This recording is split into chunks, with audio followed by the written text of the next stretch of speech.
जानते हैं आज के देश और दुनिया की सिलेक्टेड काम की और महत्वपूर्ण 50 बड़ी खबरों को सिर्फ 10 मिनट में। पर अभी तक आपने इस वीडियो को लाइक नहीं किया तो लाइक कर दीजिए। भारत से लेकर नेपाल तक फिल्म आदिपुरुष पर मचा बवाल। हिंदू सेना ने हाईकोर्ट में दायर किया PIL, कहा हिंदू संस्कृति का मजाक बनाकर रख दिया। आपत्तिजनक दृश्यों को हटाने की उठाई मांग।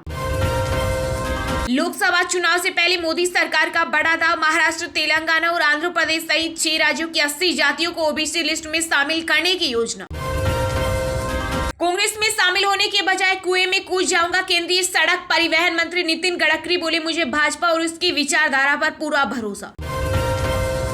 WFI के पूर्व अध्यक्ष ब्रजभूषण सिंह के खिलाफ दायर हुई 1500 पन्नों की चार्जशीट। दिल्ली पुलिस ने FIR के समर्थन में जुटाए फोटो और वीडियो।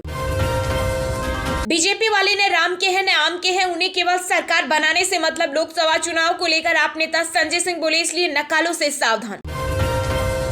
यूपी के संभल में मस्जिद के अंदर नमाज के समय भिड़े बीजेपी और सपा समर्थक, जमकर चले लात घुसे। पुलिस ने मौके पर पहुंचकर 10 लोगों को किया गिरफ्तार। आदिपुरुष में रावण के किरदार को लेकर भड़के प्रेम सागर बोले, 50 साल तक भी रामानंद सागर जैसी बनाई हुई रामायण नहीं बन सकती। ममता बनर्जी की कांग्रेस को दो टूक। बंगाल में CPM से गठबंधन किया तो लोकसभा चुनाव में मदद की उम्मीद मत रखना। नेताजी सुभाष चंद्र बोस जीवित होते तो नहीं हुआ होता भारत का बंटवारा। जिन्ना को भी थे स्वीकारी। NSA अजित डोभाल का बड़ा बयान। प्रधानमंत्री नरेंद्र मोदी की पहली मिस्र यात्रा से द्विपक्षीय संबंधों को मिलेगी नई ऊंचाई। अफ्रीका में भारत का बढ़ेगा दबदबा। हरियाणा में बीजेपी और JJP में खींचतान पर पूर्व CM OP चौटाला का बयान, कहा 2024 से पहले टूट जाएगा गठबंधन। बिहार में महागठबंधन को लगा एक और झटका। कुंतल कृष्णन ने कांग्रेस से दिया इस्तीफा, बोले पार्टी ने CM नीतीश कुमार के आगे किया सरेंडर। PM मोदी करिश्माई नेता NCP नेता अजित पवार बोले, उनके कारण ही बीजेपी सत्ता में आई। प्रभास का स्टारडम ग्रैंड ओपनिंग। आलोचनाओं के बावजूद फिल्म आदिपुरुष का फर्स्ट डे कलेक्शन 150 करोड़ के पार। दिवंगत गायक सिद्धू मूसेवाला हत्याकांड में सभी आरोपियों को अदालत में पेश करने का आदेश। 28 जून को होगी मामले की सुनवाई। छत्तीसगढ़ की राजधानी रायपुर में कांग्रेस विधायक अनीता शर्मा ने किया हिंदू राष्ट्र का समर्थन, कहा हम हिंदुओं को एक होना है तभी भारत बनेगा हिंदू राष्ट्र। अब तेलंगाना में बुर्का विवाद। छात्राओं को एग्जाम हॉल में जाने से रोका। गृह मंत्री महमूद अली बोले, महिलाओं को जितना हो सके खुद को ढकना चाहिए। केंद्रीय गृह मंत्री अमित शाह 27 जून को राजस्थान के उदयपुर में जनसभा को करेंगे संबोधित। मोदी सरकार की उपलब्धियों का करेंगे बखान। वनडे वर्ल्ड कप का इंतजार हुआ खत्म। आज से शुरू होंगे क्वालिफायर मुकाबले। 10 टीमों के बीच खेले जाएंगे 34 मैच। खालिस्तान समर्थकों को सबक सिखाएगी सरकार। अमेरिका और कनाडा में इंडियन हाई कमीशन पर हुए हमले की जांच करेगी NIA। ब्रिटिश अखबार द इकोनॉमिस्ट ने PM मोदी को बनाया दुनिया का सबसे प्रसिद्ध नेता, फिर चुनाव जीतने की भविष्यवाणी की। अमेरिका में PM मोदी का जबरा फैन अपनी कार के नंबर प्लेट पर लिखवाए नरेंद्र मोदी, देखे वीडियो। यूपी के गोंडा में ब्रजभूषण सिंह के काफिले पर हुआ पथराव। बवाल के दौरान बाल बाल बचे बीजेपी सांसद। केंद्र सरकार का देश में इस साल 10,000 जनऔषधि केंद्र खोलने का लक्ष्य। केंद्रीय मंत्री का बड़ा बयान।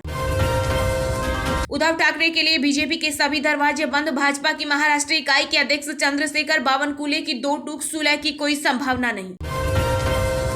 अमेरिका में PM मोदी के दौरे का बेसब्री से इंतजार। व्हाइट हाउस के बाहर लहरा रहा तिरंगा। US नेता बोले, ऐतिहासिक भाषण सुनने के लिए हम उत्साहित। GST में बढ़ते फर्जीवाड़े के बाद एक्शन में केंद्र सरकार। टेक्नोलॉजी की मदद से रजिस्ट्रेशन में सख्ती के दिए निर्देश। बॉलीवुड एक्ट्रेस कंगना रनौत ने प्रभास की आदिपुरुष पर साधा निशाना, कहा राम का नाम बदनाम ना करो।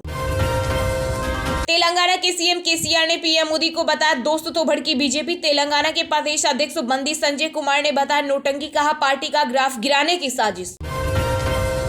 मणिपुर में लीबिया सीरिया जैसे हालत। पूर्व सेना प्रमुख वेद प्रकाश मलिक ने जताई चिंता, केंद्र सरकार से कि तुरंत दखल देने की मांग। गुजरात में तबाही का मंजर पीछे छोड़ गया चक्रवाती तूफान बिपरजोय। केंद्रीय गृह मंत्री अमित शाह ने लिया प्रभावित क्षेत्रों का जायजा। अस्पताल का दौरा भी किया। राजस्थान में बिपरजोय के कारण भारी बारिश। 13 ट्रेनें रद्द। मौसम विभाग ने जारी की ये चेतावनी। गुजरात के जूनागढ़ में दरगाह के अवैध निर्माण को लेकर भारी बवाल। भीड़ का पुलिस चौकी पर हमला। 174 हिरासत में। आदि पुरुष के निर्माताओं पर नकारात्मक समीक्षा हटाने के बदले पैसे देने का आरोप, स्क्रीनशॉट वायरल। नेहरू संग्रहालय और पुस्तकालय सोसाइटी का नाम बदलने पर छत्तीसगढ़ के सीएम भूपेश बघेल ने बीजेपी को घेरा, बोले इनकी समस्या गांधी नेहरू परिवार से अनावश्यक, अव्यवहारिक और खतरनाक है। यूसीसी यूनिफॉर्म सिविल कोड की आलोचना कर बोला मुस्लिम पर्सनल लॉ बोर्ड। कांग्रेस नेता राहुल गांधी और ट्विटर के पूर्व सीईओ जैक डोर्सी पर बरसी बीजेपी, कहा एसजी सूर्या की गिरफ्तारी पर क्यों चुप है ब्रांडेड पाखंडी। ग्रीन कार्ड का इंतजार होगा खत्म, पीएम मोदी के अमेरिका दौरे से पहले बाइडेन ने दी भारतीयों को सौगात। वादे हर कोई करता है, लेकिन मोदी सरकार का मजबूत पहलू वादों को पूरा करना है, जयशंकर। कर्नाटक में धर्मांतर विरोधी कानून वापस लेने पर भड़के भाजपा के राष्ट्रीय महासचिव सीटी रवि, बोले अब सीधी कार्रवाई की जरूरत। सीएम को जबरदस्ती महिलाओं का घूंघट हटाना है, राजस्थान के मुख्यमंत्री अशोक गहलोत पर भड़के बीजेपी सांसद राज्यवर्धन राठौड़, कहा बुर्के पर बोलती बंद हो जाती है। हम गरीब हो सकते हैं लेकिन बेईमान नहीं, बिहार के सीएम नीतीश कुमार करे, जीतन राम मांझी ने दिया जवाब। मध्य प्रदेश के पूर्व सीएम कमलनाथ ने मुख्यमंत्री शिवराज सिंह चौहान को बताया शिलान्यास मंत्री, एमपी को घोटाला प्रदेश बनाने का आरोप लगाया। असम में बाढ़ से मचा हाहाकार, चपेट में आए 34,000 लोग, सिक्किम में भी 2,000 पर्यटक फंसे, रेस्क्यू ऑपरेशन जारी। ट्विटर पर टूटा मुसीबतों का पहाड़, किराया न चुकने की वजह से कोर्ट ने दिया कोलोराडो दफ्तर खाली करने का आदेश। उत्तर प्रदेश के गोरखपुर में टॉप 5 माफिया में शामिल विनोद उपाध्याय के मकान पर चला बुलडोजर, गैंगस्टर एक समेत दर्ज है 32 मुकदमे। उत्तराखंड की धामी सरकार का बड़ा फैसला, 6 महीने तक राज्य में हड़ताल पर लगाई रोक। कुछ ही लोगों को यह सम्मान प्राप्त होता है, पीएम मोदी के अमेरिका दौरे को लेकर बोले विदेश मंत्री एस जयशंकर। रूस यूक्रेन युद्ध होगा और विनाशकारी, बेलारूस पहुंचे व्लादिमीर पुतिन के भेजे परमाणु हथियार, बॉर्डर पर हुए तैनात। मॉनसून में देरी से देश में होगी महंगाई की बारिश, खाने पीने के सामान की कीमतों पर दिख सकता है अल नीनो का असर। यूपी में बीजेपी के साथ गठबंधन को लेकर सूबा सपा प्रमुख ओपी राजभर का बड़ा बयान, कहा मुझे दिल्ली में दर्ज करानी है मौजूदगी। आंदोलन कर रहे पहलवानों की मदद करेगा आईओसी, एशियाई ओलंपिक कमेटी से मांगी मदद।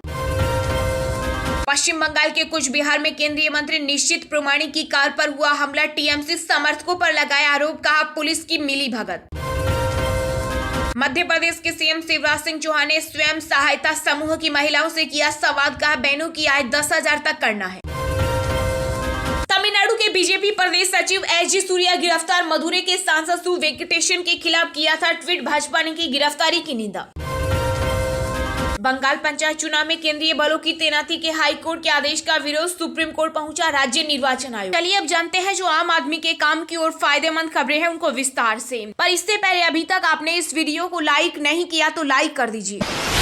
ममता बनर्जी की कांग्रेस को 2 टूक, बंगाल में सीपीएम से गठबंधन किया तो लोकसभा चुनाव में मदद की उम्मीद मत रखना। जी हां, लोकसभा चुनाव 2024 से पहले विपक्ष की एकता की कोशिशों को गंभीर नुकसान पहुंचाने के साथ ही पश्चिम बंगाल की मुख्यमंत्री और तृणमूल कांग्रेस की प्रमुख ममता बनर्जी ने साफ कहा है कि अगर कांग्रेस ने मार्क्सवादी कम्युनिस्ट पार्टी के साथ बंगाल में गठबंधन किया है तो उससे फिर टीएमसी से किसी तरह की मदद मिलने की उम्मीद नहीं पालनी चाहिए। पटना में 23 जून को विपक्ष की एकता के लिए एक बड़ी बैठक से पहले ममता बनर्जी के इस बयान से अब विपक्ष को एकजुट करने में लगे बिहार के सीएम नीतीश कुमार के सामने एक बड़ा संकट खड़ा हो गया है। हालांकि ममता बनर्जी ने साफ कर दिया है कि कांग्रेस और सीपीएम के समझौते के कारण इस तरह का गठबंधन बंगाल में काम नहीं कर सकता है। काकरदीप में एक जनसभा को संबोधित करते हुए ममता बनर्जी ने कहा कि कांग्रेस का कई राज्यों में शासन है, सीपीएम बंगाल में उनकी सबसे बड़ी सहयोगी है, लेकिन याद रखें बंगाल में अगर आप सीपीएम के साथ गठबंधन में है तो लोकसभा चुनाव में हमारी मदद लेने न आए। कांग्रेस और सीपीएम के गठबंधन पर ममता का ये बयान बंगाल में पंचायत चुनाव में त्रिकोणीय मुकाबले को देखते हुए आया, जिसमें कांग्रेस और सीपीएम एक साथ तृणमूल और भाजपा के खिलाफ गठबंधन में लड़ रहे हैं। ममता बनर्जी कांग्रेस अध्यक्ष मल्लिकार्जुन खड़गे, राहुल गांधी और विपक्षी दलों के मुख्यमंत्रियों के साथ 2024 लोकसभा चुनाव को लेकर भाजपा विरोधी गठबंधन बनाने के लिए एक हफ्ते बाद मिलेगी। गुजरात में तबाही का मंजर पीछे छोड़ गया चक्रवाती तूफान बिपरजॉय। केंद्रीय गृह मंत्री अमित शाह ने लिया प्रभावित क्षेत्रों का जायजा, अस्पताल का दौरा भी किया। जी हां, दक्षिण पूर्व अरब सागर से उठा चक्रवाती तूफान बिपरजॉय एक दिन पहले गुजरात के तट से टकराने के बाद शुक्रवार को आगे तो बढ़ गया, लेकिन पीछे तबाही का मंजर छोड़ गया। नुकसान का आकलन अभी मुश्किल है, लेकिन हर तरफ टूटे घर, उखड़े बिजली के खंभे हालात बयां कर रहे हैं। करीब 600 पेड़ सड़कों पर गिर गए, जिन्हें हटाया जा रहा है। इन्हीं सब हालातों को देखते हुए केंद्रीय गृह मंत्री अमित शाह ने प्रभावित क्षेत्रों का दौरा किया है। गृह मंत्री ने हेलीकॉप्टर से बाढ़ प्रभावित इलाकों का हाल जाना, साथ ही मांडवी सिविल अस्पताल में भर्ती लोगों से मुलाकात की और उनके हाल चाल लिए। आईएमडी के अनुसार बिपरजॉय ने राज्य में कच्छ और सौराष्ट्र क्षेत्र के 8 जिलों को सबसे ज्यादा नुकसान पहुंचाया है। हालांकि पूर्व चेतावनी और पुख्ता तैयारियों ने किसी तरह की जनहानि नहीं होने दी। समय रहते 1 लाख से अधिक लोगों को सुरक्षित स्थानों पर पहुंचा दिया गया था। बिपरजॉय से प्रभावित क्षेत्रों में स्थिति का जायजा लेने के लिए केंद्रीय गृह मंत्री अमित शाह गुजरात पहुंचे। शाह ने सबसे पहले प्रभावित क्षेत्रों का हवाई सर्वेक्षण किया। इस दौरान उन्होंने आश्रय गृहों का दौरा किया और प्रभावित लोगों के लिए खाद्य सामग्री और अन्य सुविधाओं की समीक्षा की। गृह मंत्री अमित शाह ने इलाकों का जायजा लेने के लिए एसडीआरएफ और एनडीआरएफ कर्मचारियों से भी मुलाकात की और कहा कि बिपरजॉय तूफान के दौरान टीम ने लोगों को बचाने के लिए काफी कोशिश की।